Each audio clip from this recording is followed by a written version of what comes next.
আসসালামু আলাইকুম। Hello everyone, সবাই কেমন আছেন? আলহামদুলিল্লাহ আপনাদের বোন ভালো আছি। আজকে একটা নতুন ভিডিও নিয়ে হাজির হইলাম। আর নতুন ভিডিওতে এক সপ্তাহ পরে রান্না করতে আসছি।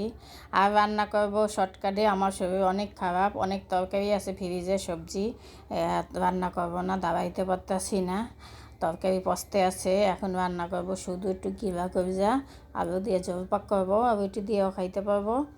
এই জন্য একটু কিবা কবিজা কীভাবে পাক করবে আলু দিয়ে ঝোল হচ্ছে। এখন ঈদের ছুটিতে আছি। আলহামদুলিল্লাহ গ্যাস আসছে একটু, ঈদের পরে নাকি আবার গ্যাস থাকবে না জানি না। যাই হোক, আল্লাহ পাক আমাদের মুখে হাসি ফুটাইছে, একটু কিছু তো রান্না করে খাইতে পারবো। আর আমি গিবা কবজাটা আদা রসুন বাটা দিলাম, জিরা বাটা দিলাম, পেঁয়াজ কাটা পেঁয়াজ দিয়ে রান্না করব। তেজপাতা গরম মশলা সব কিছু দিয়ে এখন কষাই নিতে আসি। তারপর একটু পানি দিয়ে কষাবো, তারপরে ওই গিবা কবজাটা কষাই নেব। আর আমরা গিবা কবজাটা ফ্রিজে রাখি না, টাটকা টাটকাই খাই। ফ্রিজে রাখলে কবজা দিয়ে গন্ধ হইয়া যায়। এই জন্য মুরগির গিবা সবসময় কবজা সাথে সাথে রান্না করি। সাথে সাথে রান্না ওইটাই ভালো লাগে, কিন্তু ফ্রিজে থুয়ে দেবে, পরে আর আমি খাইতে পারি না, পরে ফালাই দেওয়া লাগে। যাই হোক, আমার প্রিয় মানুষগুলো জানি না কেমন আছে, কোথায় আছে, ঈদ কেমন কাটাইবে। সবাই বাবা মার কাছে যাইতে আছেন, প্রিয়জনের কাছে, সবার জন্য দোয়া ও ভালোবাসা। সই সালামতে যাবেন, সই সালামতে কর্মস্থানে ফিরে আসবেন। সবার প্রতি আমার অন্তর থেকে দোয়া ভালোবাসা। আমার প্রবাসী ভাইরা বোনরা যেখানে আছেন তাদেরও দোয়া ভালোবাসা, ঈদ মোবারক। সবাই ভালো থাকেন, সুস্থ থাকেন, এইটাই আমরা দোয়া করি। সবাই তো অনেক দোয়া করি, যে যেখানে আছেন সই সালামতে থাকেন। সবাই ভালোবাসা নিয়েই সবাই আমরা বাঁচতে থাকবো।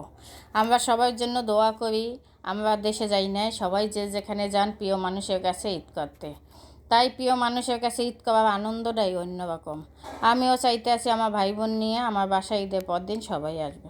সবাই সংসার আছে, ঈদের দিন আসবে না, বাচ্চা কাচ্চা নিয়ে ঈদের পর দিন এসে 2 দিন থাকবে।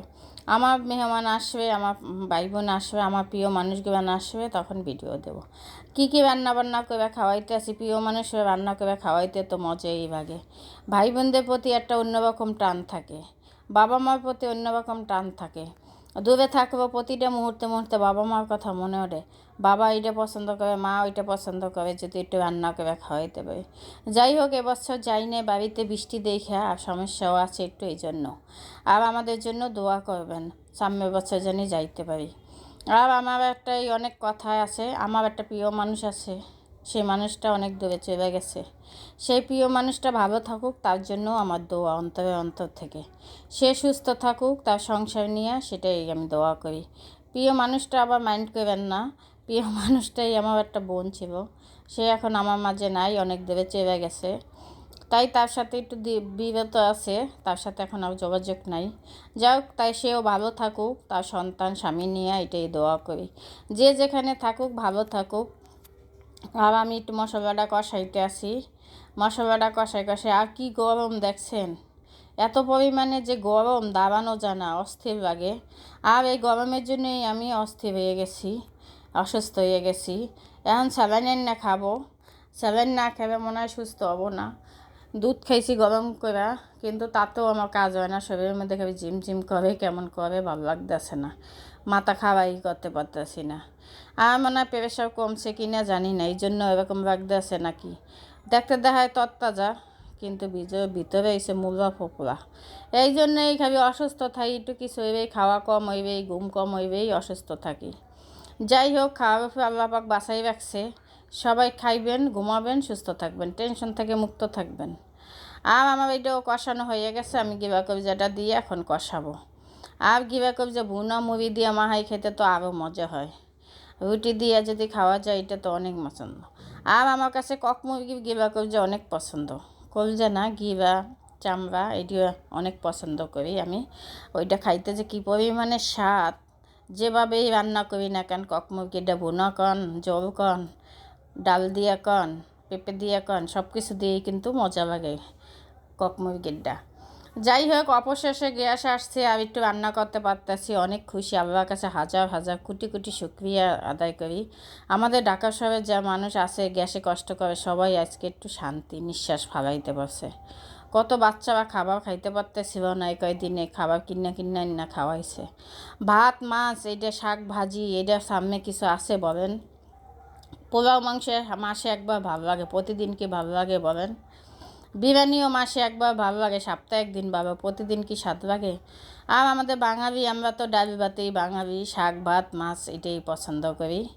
আর সবসময় বলি আমি বরিশালের মেয়ে, আর আমি বরিশালের স্টাইলে রান্না করি।